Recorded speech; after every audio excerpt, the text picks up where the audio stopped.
Rome did not know it yet, but a name had been born that would never leave her.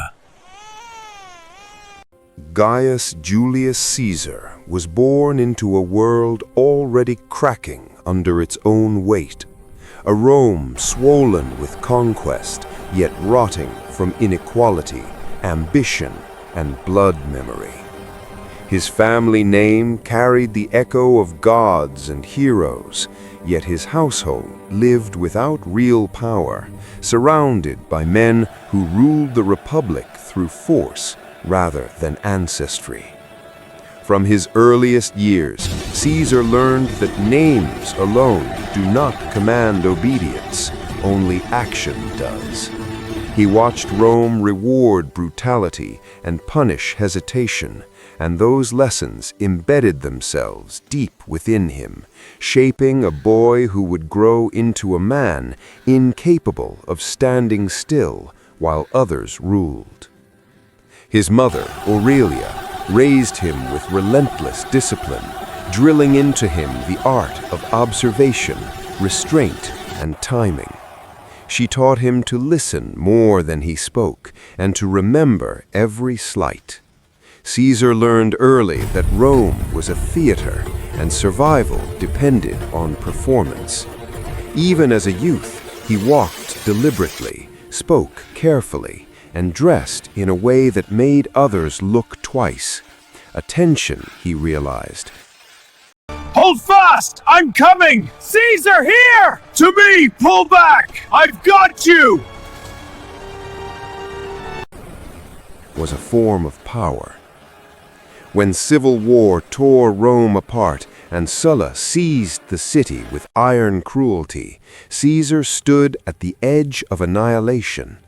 Ordered to divorce his wife and submit to the dictator's will, he refused, choosing exile over obedience. He became a hunted man, sleeping in strangers' homes, bribing guards, slipping through the shadows of the empire that would one day kneel to him. Sulla spared him at last, but not out of mercy. He sensed something dangerous coiled inside the young aristocrat, a storm waiting for its season. Military service hardened Caesar. In Asia Minor, he learned how men break under pressure and how loyalty is bought with courage displayed at the right moment. He did not fight like a brute. He fought like a mind wearing armor.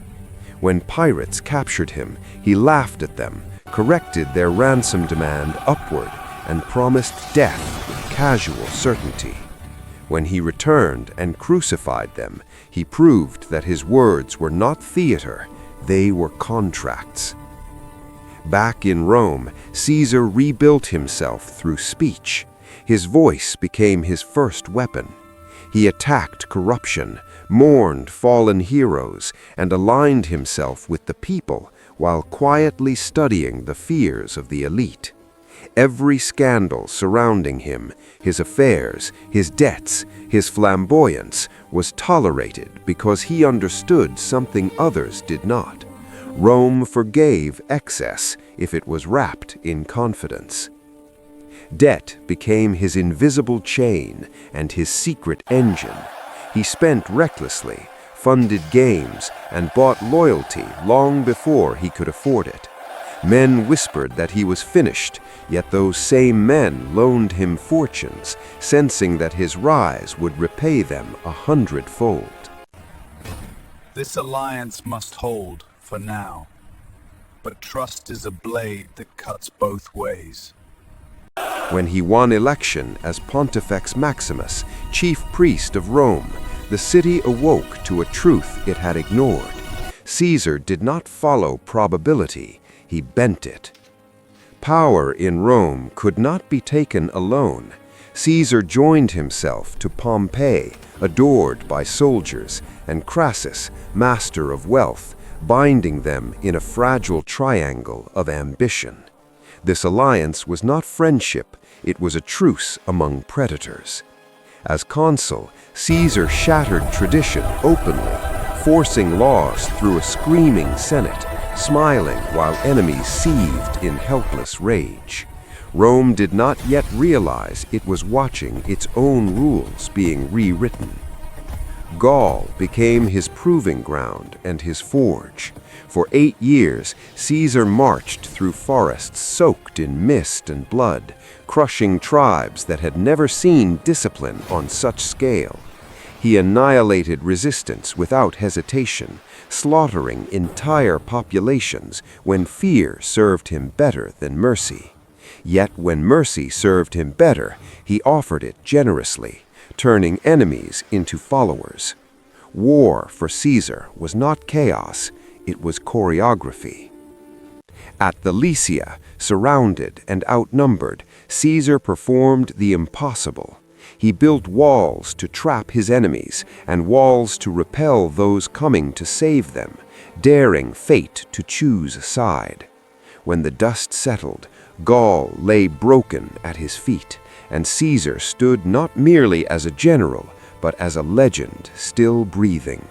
He wrote of these victories himself, shaping how Rome would remember them, ensuring that his image traveled faster than any army. As his fame grew, fear grew faster. The death of Crassus and the loss of Pompey's bond through Caesar's daughter shattered the balance. The Senate demanded Caesar surrender his army and return as a private citizen, a command he understood as a death sentence. At the Rubicon River, with winter biting and the law screaming in silence, Caesar stepped forward and crossed. In that moment, Rome ceased to be a republic in truth, even if the word still lingered. Civil war was swift and merciless. Cities opened their gates, legions defected, and Caesar advanced like an idea whose time had come. Pompey fled, once mighty, now hunted. At Pharsalus, Caesar crushed him despite overwhelming odds, proving that loyalty and speed outweighed numbers. Pompey's murder in Egypt shocked even Caesar, who understood that killing a rival was easy, but surviving their absence was far harder. In Egypt, Caesar encountered Cleopatra, a queen fighting extinction with intelligence and audacity equal to his own. Their alliance was sealed in both strategy and desire. She bore him a son, and for a moment, Caesar seemed to glimpse something beyond Rome, a dynasty, perhaps, even immortality of blood. When Cleopatra walked Rome's streets beside him, tradition trembled. Back in the city, Caesar ruled as dictator, then dictator for life.